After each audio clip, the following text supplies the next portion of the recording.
आज हम सीखेंगे वित्तीय प्रबंध का अर्थ एवं परिभाषा। वित्तीय प्रबंध की भूमिका के बारे में आज हम चर्चा करेंगे इस वीडियो में। वित्तीय प्रबंध का अर्थ, तो डेफिनेशन से शुरू करते हैं हम हमेशा की तरह। J.L. मैसी क्या कह रहे हैं? वित्तीय प्रबंध वह संचालनात्मक प्रक्रिया है जो एक व्यवसाय की कुशल संचालन के लिए आवश्यक वित्त का मतलब यहां पर पैसे से है, को उपलब्ध करवाने तथा उसका प्रभावपूर्ण उपयोग करने के लिए उत्तरदायी होती है। ठीक है, तो मिस्टर मेसी ने डेफिनेशन दी, इसको थोड़ा सा और समझने का हम प्रयास करते हैं। एक व्यावसायिक उपक्रम का मुख्य उद्देश्य वस्तुओं व सेवाओं के विक्रय द्वारा अपने स्वामियों के लिए लाभ अर्जित करना होता है। अब तक के हम चैप्टर्स में हम समझ चुके हैं कि व्यवसाय का मुख्य उद्देश्य जो है वो लाभ अर्जित करना होता है। जहां पर भी लाभ अर्जित करने की सेंस आती है तो वहां पर हम उस कार्य को व्यवसाय समझ लेते हैं। इस उद्देश्य को पूरा करने के लिए सबसे पहले हमें धन की आवश्यकता होती है। इस संदर्भ में हम कह सकते हैं कि धन व्यवसाय की आत्मा होती है। धन के महत्व को ध्यान में रखते हुए इसका उचित प्रबंध अति आवश्यक है। प्रत्येक व्यवसाय में वित्त के संबंध में मुख्यतः हमारे मन में 3 प्रश्न जरूर उत्पन्न होते हैं। पहला, विभिन्न व्यावसायिक गतिविधियों के लिए कितने वित्त की आवश्यकता होती है? यहां पर वित्त का मतलब पैसे से है। दूसरा, इसे विभिन्न वित्तीय संसाधनों के द्वारा कितनी कितनी मात्रा में प्राप्त किया जाए और विभिन्न व्यावसायिक गतिविधियों से प्राप्त लाभ को किस प्रकार विभाजित किया जाए। इन सभी प्रश्नों का उत्तर वित्त प्रबंध के अंदर आगे हम आने वाले जो ये हमारी ऑनलाइन क्लास है इसमें हम जान लेंगे। अन्य शब्दों में अगर कहा जाए तो वित्तीय प्रबंध के अंतर्गत सर्वप्रथम वित्त की आवश्यकता का अनुमान लगाया जाता है। इसके बाद इसे प्राप्त करने के लिए विभिन्न वित्तीय संसाधनों एवं उनकी मात्रा को निश्चित कर लिया जाता है और लास्ट में लाभ के विभाजन की व्यवस्था कर ली जाती है। तो क्या मतलब हो गया वित्त प्रबंध का, वित्तीय प्रबंध का? ऐसा प्रबंध जिसका संबंध धन की प्रभावी प्राप्ति और उपयोग से है। सिर्फ धन के अरेंजमेंट करने से ये नहीं है, उसका उपयोग भी किस प्रकार से किया जाएगा।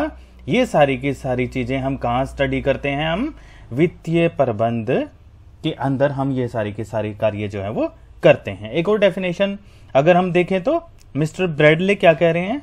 वित्तीय प्रबंध व्यावसायिक प्रबंध का एक ऐसा क्षेत्र है जिसका संबंध पूंजी के विवेकपूर्ण उपयोग एवं पूंजी संसाधनों के सावधानी पूर्वक चुनाव करने से भी है, ताकि वह करने वाली इकाई यानी कि जहां जो खर्चा करने वाली जो हमने यूनिट बनाई है अपने उद्देश्यों की प्राप्ति की ओर अग्रसर हो सके। तो अंत में हम इसके अर्थ के रूप में हम कह सकते हैं कि वित्तीय प्रबंध के अंतर्गत एक व्यवसाय की वित्तीय आवश्यकताओं की पूर्ति इस ढंग से की जाती है ताकि व्यवसाय के उद्देश्यों को हम आसानी से पूरा कर सकें। ठीक है, तो चलिए अब आगे बढ़ते हैं इसी टॉपिक को। तो अब जान लेते हैं हम वित्तीय प्रबंध की भूमिका के बारे में कि कितनी भूमिका हमारे व्यवसाय में इसकी है। तो सबसे पहला पॉइंट, स्थायी संपत्तियों का निर्धारण। एक व्यावसायिक संगठन के लाभों में स्थायी संपत्तियों का महत्वपूर्ण योगदान होता है। वित्तीय प्रबंध के अंतर्गत स्थायी संपत्तियों में कुल विनियोग, ये सारे हम चर्चा आगे करेंगे इसी चैप्टर में, तथा प्रत्येक स्थायी संपत्ति के लिए किए जाने वाले विनियोग का निर्धारण करना है। ऐसा पूंजी बजटिंग निर्णय के द्वारा किया जाता है। अगर हम उदाहरण के लिए हम कहें तो यदि 500 करोड़ का पूंजी बजटिंग का निर्णय हमने ले लिया है तो स्थायी संपत्तियों में 500 करोड़ की वृद्धि हो जाएगी। ठीक है, तो स्थायी संपत्तियों का निर्धारण जो है वो करने में सहायता हो जाती है। फिर उसके बाद में अगर हम दूसरे पॉइंट की बात करें तो चालू संपत्तियों का निर्धारण। व्यवसाय में दिन प्रतिदिन व्यवहार करने के लिए यानी ट्रांजैक्शन जिसको हम बोलते हैं, अकाउंटिंग में हमने पढ़ा है, ट्रांजैक्शन करने के लिए चालू संपत्तियों की हमें आवश्यकता होती है डेली यूज के लिए।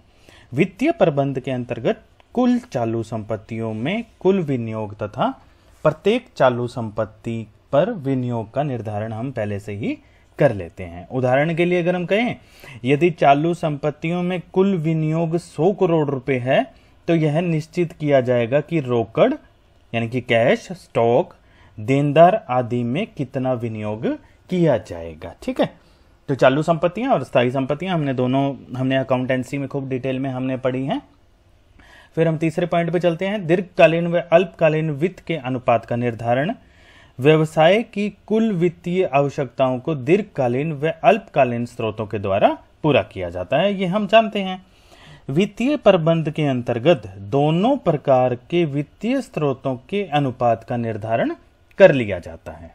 दीर्घकालीन स्रोत व्यवसाय में लंबे समय तक धन उपलब्ध करवाते हैं, इसीलिए इनके प्रयोग से तरलता बढ़ती है, लिक्विडिटी बढ़ती है, अर्थात व्यवसाय दिन प्रतिदिन किए जाने वाले भुगतानों को अतिशीघ्र करने की क्षमता रखता है। वहीं दूसरी ओर दीर्घकालीन स्रोतों की लागत अल्पकालीन स्रोतों से अधिक होती है।